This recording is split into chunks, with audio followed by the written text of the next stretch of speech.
तो परिवार के कारण आती है पत्नी और प्रकृति के कारण होती है औलाद। लेकिन एक बात ध्यान रखना, दुनिया में एक दोस्त ऐसा है जिसमें ना परिवार का हाथ होता ना प्रकृति का हाथ होता। दोस्त वो होता है जिसे हम खुद बनाते हैं, हम खुद दोस्ती करते हैं, हम खुद दोस्त अर्जित करते हैं। और एक बात याद रखना, दोस्त बनाए नहीं जाते, दोस्त अर्जित किए जाते हैं, दोस्त प्राप्त किए जाते हैं। ध्यान रखना, दोस्त बनाना किसे नहीं बनाना, ये हमारे हाथ का काम हुआ करता है। ध्यान रखें। आपसे निवेदन है, पत्नी का चुनाव बड़े सोच समझ के करना। एक आध गड़बड़ आ गई ना तो अत श्री महाभारत प्रस्तुत करता गोदरेज, रोजी झगड़े होंगे। ध्यान रखिए। एक आदमी ने पूछा कि पत्नी और मां में क्या अंतर। मैंने कहा, जब भगवान खुश होता है, वरदान देता है तो धरती पे मां को भेजता है, और जब आदमी को सजा देना हो, समझ गए कि ऐसी बातें डायरेक्ट समझ में आती है। सोचना है, विचार करना है आपको। पत्नी का चयन बड़ी सोच समझ के करना। एक बार मिल गई तो फिर जिंदगी भर उसके साथ पूरी जिंदगी गुजारना है। गड़बड़ हो गई, जीवन नरक बन जाएगा। अच्छी है, जीवन स्वर्ग बन जाएगा। ध्यान रखना, पत्नी का चयन।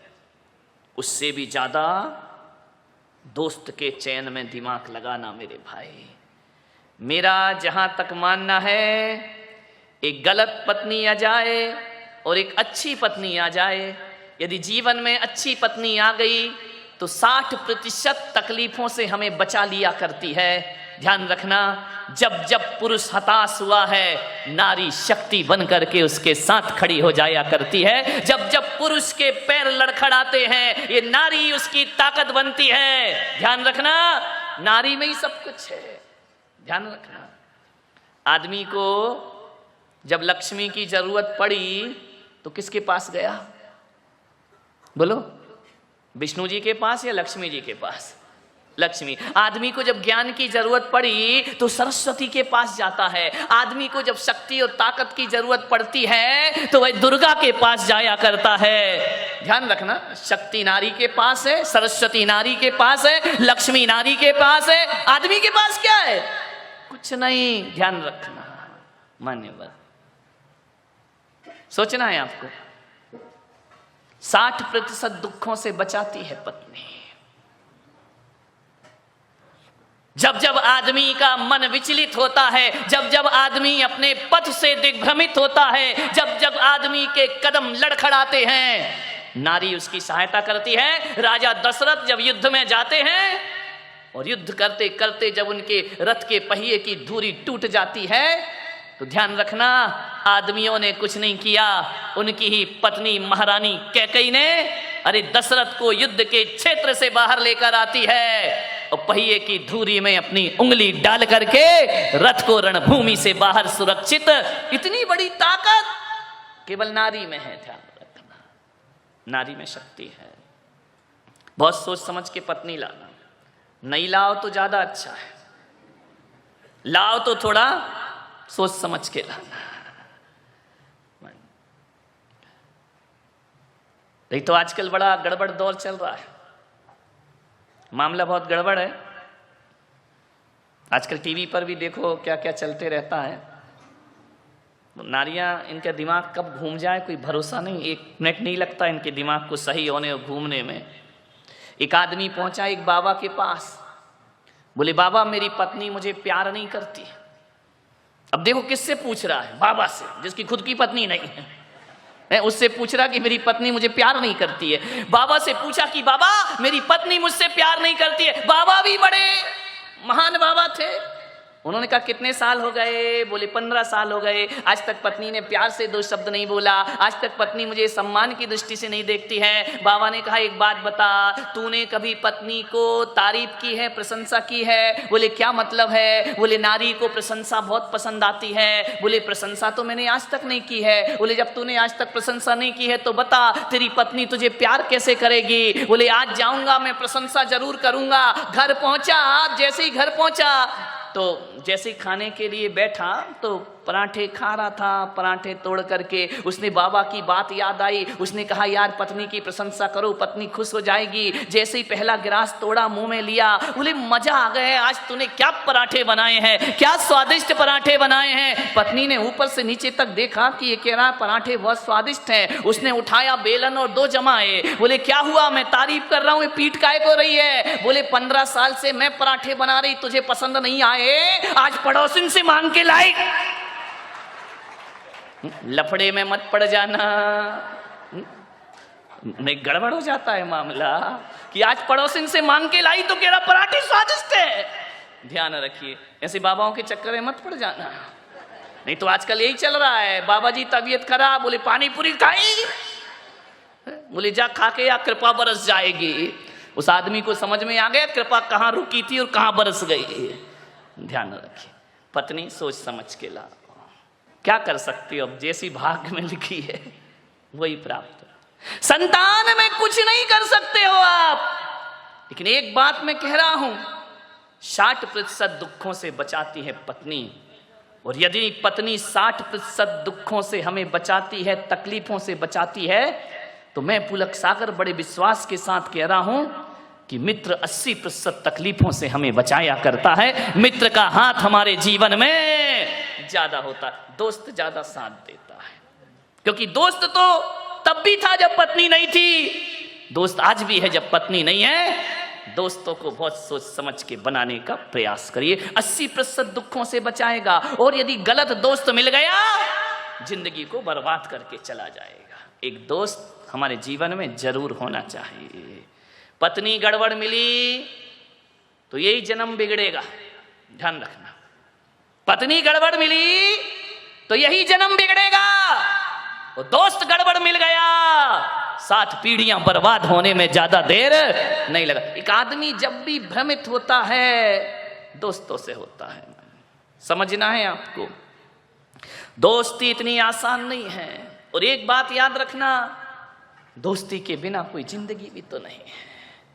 कोई है यहां पर जिसके कोई मित्र ना हो? है? हाथ उठा, जिसका कोई दोस्त ना हो। आजकल तो दोस्तों की कमी नहीं है, पड़ोसी दोस्त हो या ना हो, फेसबुक से तो हजारों दोस्त बन जाया करते हैं, व्हाट्सएप से हजारों दोस्त बन जाया करते हैं। दोस्तों की कमी नहीं इस दुनिया में, कोई नहीं होगा जिसका। मेरा भी ऐसा नहीं कि मेरे दोस्त नहीं है, बहुत दोस्त है मेरे, मित्र तो होते ही हैं, मानने वाले। जिंदगी में यदि दोस्त ना रहे तो जिंदगी क्या बचेगी, कोई काम की नहीं रहेगी जिंदगी। जिंदगी का नाम दोस्ती, दोस्ती का नाम जिंदगी। दुनिया में यारो कुछ भी नहीं होता रे, दुनिया में यारो कुछ भी नहीं रहता, रह जाती है दोस्ती। जिंदगी का नाम दोस्ती, दोस्ती का नाम जिंदगी। दौलत कमाई कुछ न कमाया, शोहरत कमाई कुछ न कमाया, दुनिया में उसने सब कुछ कमाया, जिसने कमाई दोस्ती। जिंदगी का नाम दोस्ती, दोस्ती का नाम जिंदगी। जिंदगी है तो दोस्ती है, दोस्ती है तो जिंदगी है। सब मिले और दोस्त ना मिले तो जीना दुश्वार हो जाता है। एक बात याद रखना, मुसीबत में धन दौलत और रिश्तेदार काम आए या ना आए, एक सच्चा दोस्त हमारे बहुत काम आया करता है। राम ने यदि 14 वर्ष का वनवास बिताया तो रिश्ते नातों के दम पे नहीं बिताया मेरे भाई। हनुमान जैसा मित्र मिलता है तो 14 वर्ष पता नहीं चलते। हनुमान जैसे, विभीषण जैसे मित्र ना होते, सुग्रीव जैसे मित्र ना होते तो 14 वर्ष बिताना राम के लिए बड़ा मुश्किल का काम। अरे ईश्वर को भी दोस्तों की जरूरत पड़ा करती है। नारायण कृष्ण को भी सुदामा जैसा मित्र मिल जाता है तो जीवन धन्यता को प्राप्त हो जाता है। मान लो दोस्त तो सबको चाहिए दुनिया में, हर रिश्तों में मिठास आ जाएगी। एक ही चांद काफी है, क्या जरूरत है सितारों की। आकाश में एक ही चांद काफी है, क्या जरूरत है सितारों की। और जिंदगी में एक ही दोस्त काफी है, क्या जरूरत है हजारों की। मेरे भाई एक सच्चा दोस्त मिले। 2 अगस्त 1935 को, समेट रहा हूं अपनी बात को, 2 अगस्त 1935 को अमेरिका की एक अदालत ने एक लड़के को फांसी दे दी। सबूत के सामने अदालत कुछ ना कर सकी। अदालत जानती थी कि लड़का बेगुनाह है, लेकिन बेगुनाही का कोई सबूत नहीं था। कानून अंधा होता है, उसकी आंखों में पट्टियां बंधी होती हैं काली, वो कुछ नहीं देखता। कानून खुद जाके अपराध नहीं देखता, कानून यदि देखता है तो सबूतों की निगाह से देखा करता है। सबूतों ने पास कर दिया कि अपराधी है। अमेरिका ने उसे सजा दे दी, मौत की सजा। उसका एक दोस्त था, उसे पता चला कि मेरा दोस्त गलत नहीं है, लेकिन कानून के सामने वो दोस्त भी लाचार था। उसे पता लगा कि उसके दोस्त को फांसी दे दी गई 2 अगस्त को। उसने देखा कि मेरे दोस्त को फांसी दे दी, उसी समय उसने जाके अपनी आत्महत्या कर ली। वो दोस्त का जुदाई सहन नहीं कर पाया, मर गया, सुसाइड कर लिया उसने। जैसे ही अमेरिका की सरकार को पता लगा कि एक दोस्त की फांसी पर दूसरे दोस्त ने अपनी हत्या कर ली, अखबारों में उछल गई सुर्खियों में। अमेरिका ने कहा कानून के हाथ से हम लाचार थे, निश्चित वो निरपराधी होगा जिसे फांसी लगा दी गई। और उस दिन अमेरिका ने घोषणा कर दी कि 2 अगस्त को, आने वाले हर 2 अगस्त को सारी दुनिया में फ्रेंडशिप डे मनाया जाएगा। ध्यान रखिए आज क्या हालत है उसकी। अपने इतिहास पढ़ा है, देखा है कि फ्रेंडशिप डे किस लिए आया, और आज हमने उसका क्या रूप बना दिया। अरे ये फ्रेंडशिप डे का मतलब था दोस्ती का दिवस। दुनिया में मिसाल खड़ी हो कि एक दोस्त के लिए दोस्त अपनी जान दे दिया करता है, लेकिन आज हमने फ्रेंडशिप डे को एक बेल्ट में सीमित कर दिया है। ना रिश्ते बचे, ना जज्बात बचे, ना भावना। इतना पवित्र त्योहार ये लड़के लड़कियों की फ्रेंडशिप वाला बन गया मेरे भाई। ये वासना का त्योहार बन गया, ये आकांक्षाओं का त्योहार बन गया। अरे ये तो बलिदान का दिवस था, दोस्त के लिए दोस्त को कुर्बान होने का दिवस था मेरे भाई। ऐसी सड़ी गली संस्कृतियां मत लाओ अपने देश में। इन रिश्तों को, इन त्योहारों को समझने का प्रयास करें मेरे भाई। आने वाला 2 अगस्त मनाया जाए तो ऐसा ना मनाओ जैसे बनाते हो कि मोबाइल पे फॉरवर्ड कर दिया मैसेज, एक बेल्ट उसने बांध दिया, एक बेल्ट उसने बांध दिया, friendship day, happy friendship day. नहीं मेरे भाई, दिन शुभ नहीं होते, दिन हैप्पी नहीं होते। दोस्ती, रिश्ते और जज्बात हैप्पी हुआ करते हैं। उन्हें अच्छा बनाने का प्रयास करो। समय हो गया, 5 मिनट ज्यादा ले लिए, क्षमा चाहता हूं, लेकिन इतना ही कहूंगा कि जिंदगी का नाम दोस्ती, दोस्ती का नाम जिंदगी। आप सब सीखिए। कल का समय भगवान पारसनाथ का निर्वाण महोत्सव, आपने कल वचन दिया था 7 बजे सब माणिक बाग में पहुंचेंगे। आज इतने खूबसूरत विचार आपको मिल रहे हैं, मुझे नहीं मालूम आपको पसंद आ रहे या नहीं आ रहे, लेकिन आपकी तालियां मुझे एहसास कराती हैं कि मेरी कोई ना कोई बात आपके दिल को जरूर छू रही है। मैं पहुंचने का प्रयास कर रहा हूं, लेकिन आज ये इतना खूबसूरत पंडाल बना है, ये मंच बना है। मान्यवर, ये हमारी टीम है जिसने मेहनत की है, लगन की है, रात रात जगते हैं तब जाके पंडाल सजा करता है तुम्हारे बैठने के लिए। आपसे मेरा निवेदन है, हाथ उठाओ जरा, कौन कौन मेरा आशीर्वाद चाहता है ईमानदारी से। सभी लोग चाहते हैं? ये बताओ केवल 20 दिन चाहते या हमेशा चाहते हैं? हमेशा चाहते तो मैं तो हमेशा यहां रहूंगा नहीं, यहीं रहूंगा क्या? और तुम इतने बेईमान हो कि तुम इतने नहीं आओगे, है ना? जितना तुम चाह रहे उतने तो आओगे भी नहीं मेरे पास। मैं हमेशा तुम्हारे घरों में रह सकता हूं, मैं पूना से विदा हो सकता हूं, लेकिन तुम्हारे घरों से विदा नहीं हो सकता हूं। बस उसके लिए एक ही निवेदन कर रहा हूं कि मुझे हमेशा अपने घर में रखना है, तो चातुर्मास का एक कलश आपके घर में जरूर पहुंचना चाहिए। और जब जब उस कलश पे दृष्टि जाएगी, उसे एक लोटा मत समझना, ये समझना कि जिस गुरु ने हमें विचार दिए हैं, अरे महावीर दुनिया से गए, हमने उन्हें मूर्ति में वापस बुला लिया, पुलक सागर पूना से चला जाएगा, तुम मुझे कलश में अपने पास रख सकते हो, ध्यान रखिए। इन सब चीजों से तो व्यवस्था बनती है। मान्यवर मिलिंद जी फणे, शोभा ताई, जितेंद्र शाह, अभय, अजित पाटिल, संजय, सुदीन, जो मेहनत कर रहे हैं, किसके लिए कर रहे हैं? चलो आज वो आक्रोशित हो जाते हैं, कोई बात नहीं, कोई काम करता है आदमी तो दिमाग में हजार विचार आते हैं, लेकिन आज ये लोग रातें बर्बाद कर रहे हैं, पूरा घर परिवार यहां लगा हुआ है। किस लिए लगा है? कि हमारे गुरु का नाम ऊंचा हो, हमारे जिन शासन का नाम ऊंचा हो।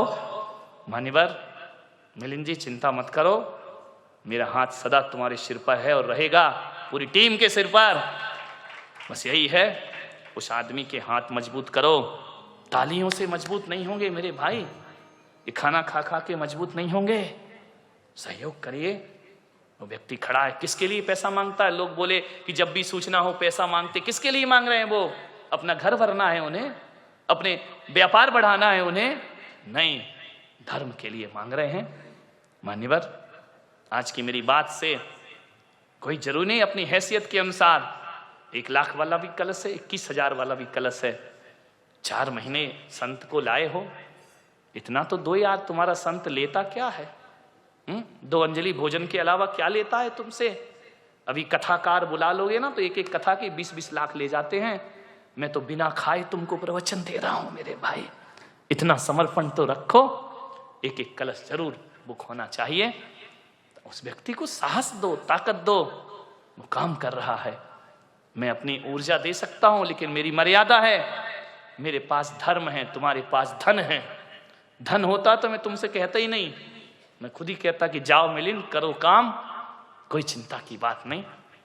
मान्यवर मुझे नहीं मालूम था उस समय, तो मुझे मजाक लगा कि क्या बकवास कर रहे हैं। 1 साल 2 साल जब मैं आगे की सीट में मैंने बैठना प्रारंभ किया, मेरे दोस्त थे अच्छे, उनके नाम मुकेश, प्रशांत, ये सब मेरे छोटे छोटे दोस्त थे, साथ पढ़ता था। वो क्लास में अव्वल दर्जे में पास होते थे। मान्यवर जो 3rd डिवीजन में मैं पास होता था, पासिंग मार्क, उन लड़कों की संगति करी, मेरे 60% नंबर आना प्रारंभ हो गए। क्योंकि वो लड़के मौज मस्ती नहीं करते थे, वो करते थे समय पर, लेकिन पढ़ाई के समय पढ़ाई। उनके साथ रह रहकर मैंने पढ़ना सीखा। मैं कहता हूं कि 2-3 साल की उस साधना में मेरे क्लास में अच्छे नंबर आने लगे। मान्यवर जिन लोगों के साथ जैसी संगति वैसी मति, ध्यान रखना, जैसी संगति करोगे वैसी मति हो जाएगी। आज मैं जो कुछ भी हूं, आज मैं बोल पा रहा हूं, मैं महाराज भी बन गया तो मुझ में इतना दिमाग बुद्धि नहीं थी।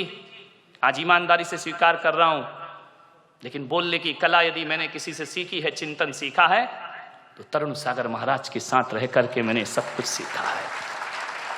आचार्य गुरुवर पुष्पदन सागर जी महाराज के बाद यदि मेरे जीवन में किसी का सबसे बड़ा उपकार है तो तरुण सागर महाराज का उपकार है।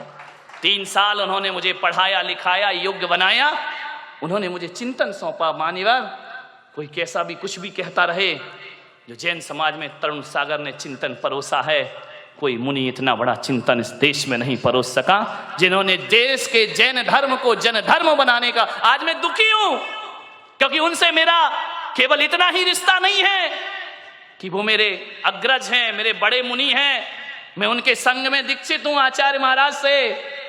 आज ऐसी आवाज जिसने जैन धर्म को पहचान दी, आज दिल्ली में वो आवाज लड़खड़ा रही है मेरे भाई।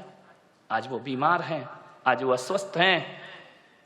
हकीकत में कहूं तो मेरा मन स्थिर नहीं है कि जिसने मुझे सब कुछ दिया, आज इतनी सी उम्र में वो साधु लाचार है। मैं यही कहूंगा पूना वालों से कि अपने घरों में ईश्वर से प्रार्थना करें कि तरुण सागर की आवाज दबना नहीं चाहिए, वह हमेशा आगे बढ़ती रहे। और मैं तो आज ये कहता हूं कि भगवान, हम जैसे साधुओं का क्या है, मेरी भी उम्र यदि उन्हें दे दी जाए तो पुलक सागर वो करने को भी तैयार है। उनका जीवन वो समाज की धरोहर है, विरासत है। उन्होंने देश को एक सही दिशा दी है। उन्होंने मेरे से कभी छोटे मुनि जैसा व्यवहार नहीं रखा। उनके साथ बहुत से साधु रहे। हमारे संघ में जो भी दीक्षित हुए, ट्रेंड होने उनके ही पास जाते हैं। सबसे ज्येष्ठ साधु हैं, जो भी गए सबने सीखा। लेकिन तरुण सागर महाराज आज भी बोलते हैं कि पुलक सागर, जो तुमने ग्रहण किया वो कोई भी साधु मुझसे ग्रहण नहीं कर पाया है। उन्होंने हमेशा मुझे अपना छोटा भाई ही नहीं, छोटा मुनि ही नहीं, उन्होंने हमेशा मुझे अपना मित्र समझा है। आज भी हमारे उनके रिश्ते आज दूर दूर होने के बाद भी सबसे घनिष्ठ मित्रता यदि किसी से है तो तरुण और पुलक सागर की जोड़ी। नॉर्थ में जाकर के आप देखेंगे, यदि मैं उत्तर प्रदेश में चला जाऊं ना, दिल्ली में चला जाऊं, तो आज भी दिल्ली वाले मुझे छोटा महाराज कहकर बुलाते हैं। बड़े महाराज तरुण सागर, छोटे महाराज पुलक सागर। आज भी मैं उनकी नजरों में बड़ा नहीं बना। ऐसी जोड़ी 3 साल हम लोग साथ रहे, एक भी दिन विवाद नहीं, झगड़ा नहीं, लड़ाई नहीं, कभी जोर से नहीं बोले। नहीं तो तरुण सागर को समझना बहुत बड़ी बात है। लेकिन आज तक मैं इस भरी सभा में कह रहा हूं कि कभी हम दोनों के बीच में तू मैं नहीं हुई। कभी उन्होंने मुझे जोर से नहीं बोला, डांटा नहीं, और उन्होंने डांटा नहीं और मैंने भी कभी डांटने का अवसर उनको प्रदान नहीं किया। आज वो पीड़ित हैं। विनोद गया है संदेश लेकर, बहुत अस्वस्थ है वो। मैं आपसे निवेदन करता हूं, मत दो कुछ, एक संत को हृदय से दुआ दे दो। कभी कभी दवा जो काम नहीं करती वो दुआ काम करती है, ध्यान रखना। वो निरोग हो, वो स्वस्थ हो। मान्यवर, विषय मेरा बदल गया, लेकिन भीतर से दुख है मुझे। साल भर हो गए, 2 साल हो गए उन्हें परेशानियों को झेलते झेलते। यहां से भी गए थे तो बीमार ही थे। खैर, मैं इतना ही कहूंगा कि जिंदगी में दोस्ती हमेशा याद रहती है। रिश्तेदारियों में बहुत औपचारिकताएं होती हैं मेरे भाई। रिश्तेदारी में ऊंच नीच की बातें होती हैं। रिश्तेदारी वो होती है, कोई मुझसे पूछे कि रिश्तेदारी महान होती है या दोस्ती, तो मैं पुलक सागर कहूंगा रिश्तेदारी छोड़ सकता हूं, लेकिन दोस्ती सबसे बड़ी चीज हुआ करती है। दोस्ती में कुछ ऊंच नीच नहीं होता है। दोस्ती में, रिश्तेदारी में तो रिश्तेदारों से संभल संभल के बोलना पड़ता है। हमको पूछा नहीं, हमारा सम्मान नहीं किया, हमारा, ये रिश्तेदारियों के लफड़े हैं। हम उनके घर गए, हमें पानी को नहीं पूछा।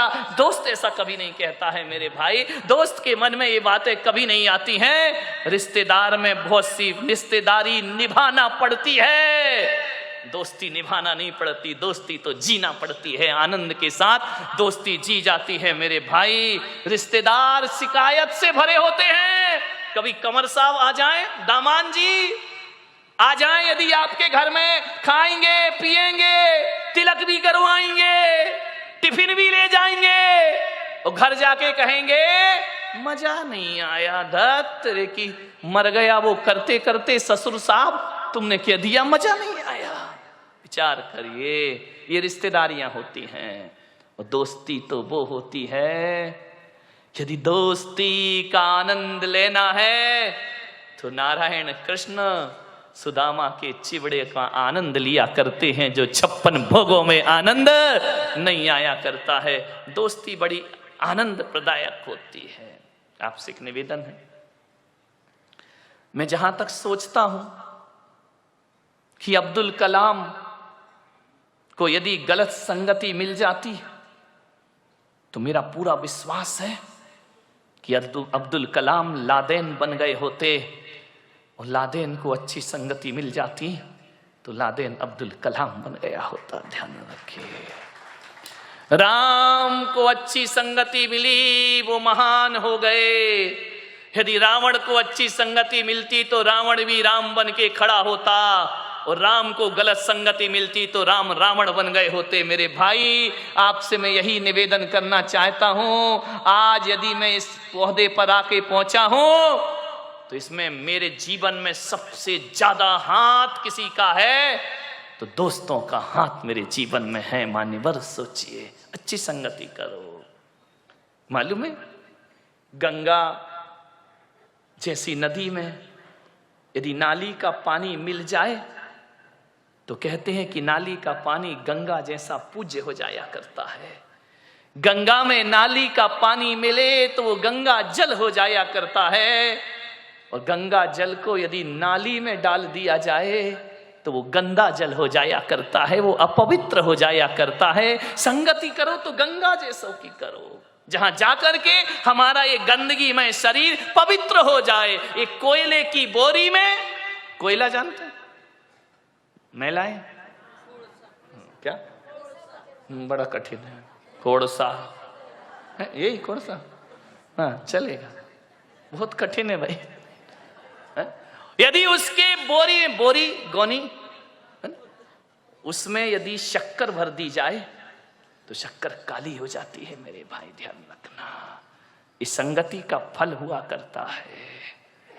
मैं आपसे निवेदन करता हूं, दोस्ती के रिश्ते को पवित्र रखना है, पावन बनाना है, तो जिससे भी दोस्ती का रिश्ता बनाओ, बनाने से पहले एक कब्रिस्तान अपने हृदय के कोने में जरूर बनाना। ध्यान रखना, बाहर के कब्रिस्तान की बात नहीं कर रहा हूं, अपने हृदय के कोने में, अपने मन के कोने में एक कब्रिस्तान जरूर बनाना। और ऐसा कब्रिस्तान जहां हम अपने मित्र की बुराइयों को दफना सके। ध्यान रखिए, उनको जमी दोज कर सके। हर मित्र में अच्छाई और बुराई दोनों हुआ करती है। मेरे भाई, आपसे निवेदन है, यदि दोस्ती को अच्छा रखना है तो मित्रों की बुराइयों को सीने में दबा के रखना पड़ता है। ऐसा कब्रिस्तान जहां हम मित्र के दोषों को छिपा सके, बहुत कठिन काम है। प्रशंसा करना बहुत आसान है मेरे भाई, कमियों को छिपाना बहुत कठिन काम हुआ करता है। अरे किसी व्यक्ति में कोई कमी है, उस कमी को यदि छिपाना है तो इतना ही कठिन है जैसे कोई जहर का घूंट पी रहा हो।